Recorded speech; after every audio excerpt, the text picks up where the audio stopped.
Microsoft has just announced they're going to be investing $1.5 billion into a UAE AI firm. So today on the podcast, we're going to be breaking down exactly what's going on with this deal, who they're investing in, what's going on, and a bunch of the controversy that is surrounding this, because they literally had to get White House approval for this deal, and it gets crazy. So let's dive into it. The first thing I want to say here is the company is G42. I'll dive into a little bit more about the company and break down what they do later, but I wanted to go off and first say they're based in Abu Dhabi, who of course is putting a huge emphasis right now on AI. I've talked with a bunch of people that are over there and have said that it's a huge emphasis that even like up to the top leaders in their company, in their country, are really focusing on making sure that AI is a big priority and they're not getting left behind in this. So they're making big moves. Obviously, $1.5 billion for a country. I mean, if you look at their like population size, like this is actually quite impressive in my opinion. So they're making some big moves.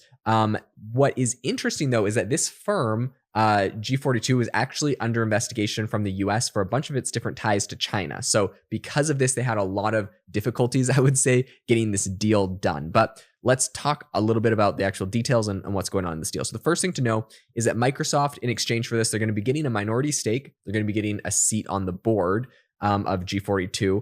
And essentially, G42 is going to be using them and mostly Microsoft Azure for their cloud computing and for a lot of their cloud, their cloud needs that are going to be in relation to like training a lot of their AI models and stuff. So it's kind of like one of those situations where when you're making an AI company, if you want it to be serious and you're doing a lot of your own training, the best thing you can do is kind of partner with AWS, Google Cloud, or Azure, because obviously you're going to be spending such a huge percentage of your money, of your funds on compute and on training these actual models. It can cost hundreds of millions of dollars to train some of these. I believe like GPT-4 might have been like 600 million or something.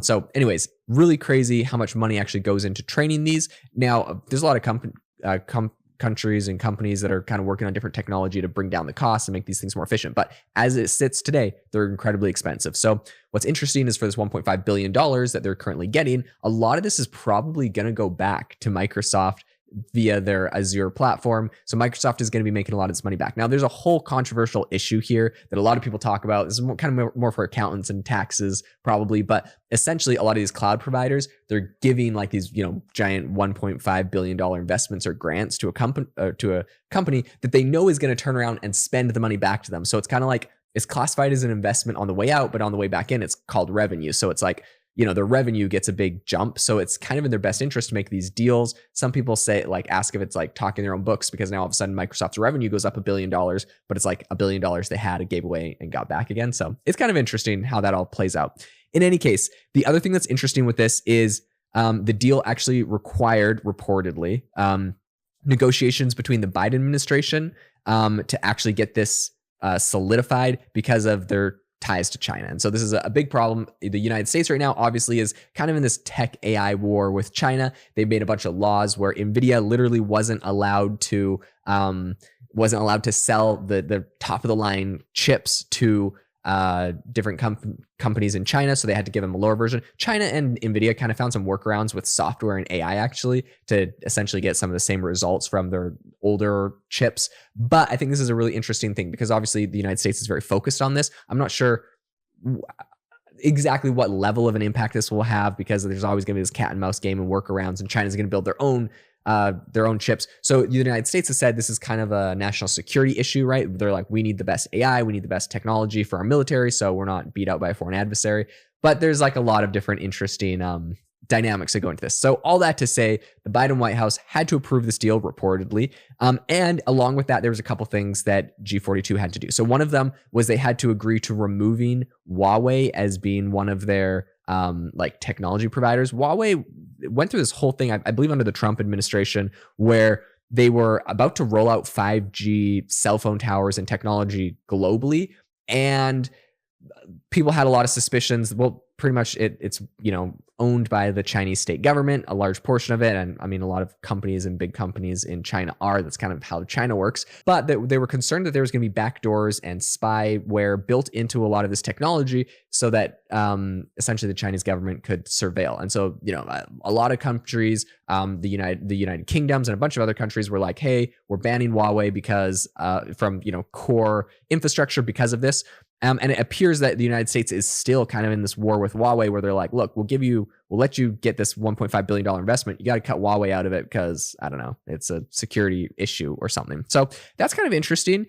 In addition, they have to adhere to a bunch of different security arrangements that are essentially protecting the AI products. Because I think one thing that they're concerned about is IP theft, right? So, let's say they develop a really powerful AI tool and it had let's say a backdoor built in the hardware through Huawei, and then someone was able to go in there, grab the IP, grab let's say the weights and the models and some of the trading data, etc. This could be problematic, and I guess for the United States, they're concerned about that. So that was the deal. In all of this, I think right now Microsoft is unlocking access to a huge amount of money in the Gulf region. I mean, they're giving them $1.5 billion. And I think that company is going to, be a big AI player. So it's going to be interesting to see where that goes.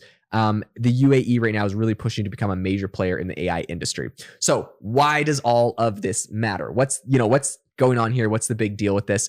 I think right now, this whole deal it kind of reads like your typical strategy investment, but I think with all of the geopoliticals, the stakes in this, it's quite a big deal right now. I think with G2, the US is creating a new kind of blow in its efforts to limit China's access to essentially having influence in this whole new realm of AI that's coming out right now. I think they're getting a big new partner in the Gulf region, so this is kind of a big deal for AI moving beyond just being in the United States. And so it seems like they're kind of picking their enemies and their partners, right? So they're like, we don't like China, but we like the Gulf states. So it's interesting to see where this goes. And I think it has a lot of implications there. Now, what I did want to read you is what exactly G42 does. A lot of people actually don't know. And while, of course, they're a big company, evidenced by the fact that they're, taking on a $1.5 billion investment right now, this isn't something that it's not a company that a lot of people actually know about.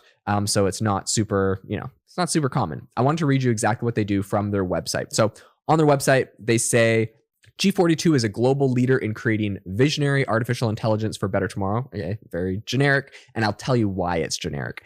It's born in Abu Dhabi with a global footprint. We champion AI as a powerful force for good, a tool to improve every aspect of life, a complement and enhancer to humanity rather than an antagonist to it. Okay, so I think the moral of the story from that is they're kind of like accelerationists instead of decelerationist. They view this as a positive impact. They're not concerned about the negative impact. They're just like, this is going to be good for humanity. So that's their stance on this. And I think that's kind of important to know based off their thesis. And, it's interesting because not every AI company has the exact same stance on that. So it's interesting. They say, we are an agent of progress in the region and beyond, and join forces with nations, corporations, and individuals to discover what will propel humanity forward, from molecular medicine to space travel and everything in between. Together at G42, we're on a mission to invent a better every day. So the reason it's kind of hard to nail down exactly what they do is because they actually invest in a ton of different companies. They own a ton of different companies. They do a lot of stuff. It feels like, less so in the United States, but in other countries, there's kind of some of these mega corporations that do a ton of stuff. And it feels like, they probably got some great contracts with the government in Abu Dhabi and some of the higher up people there. So it feels like it's kind of like one of those companies where they're like, look, we need to compete with the United States. We're going to put all the resources into this one big company and try to crush it. Seems what they're trying to do. On their website, it says they have 20,000 employees. They've written 30 or over 300 research papers by their scientists and engineers. They have 7 companies that are actually in operation right now, which is interesting because you don't necessarily need to do that. You have OpenAI, who's got OpenAI, Dolly, Sora, and technically those are all the same company. So if they have 7 different companies, they could be doing drastically different things. So anyways, I think this is very interesting. They talk a lot about all of that. And I think this is going to be a really big play in kind of the advancement of AI globally beyond just the United States. Is going to be a big play in Abu Dhabi and the Gulf. I think they're really ramping up, and this is kind of proof. You're starting to see these token companies raising big funds in other countries. We had Mistral in France. And now this is kind of the next one, I think, in a new country. So it's exciting to see, and we're excited I'll continue to cover everything that's going on globally. If you enjoyed the podcast episode today, make sure to subscribe on YouTube. Make sure to follow us, leave us a review on Spotify and Apple Podcasts, wherever you listen to your podcast. Leave me a review, leave me a comment, subscribe. I really appreciate it. And I hope that you all have a fantastic rest of your day.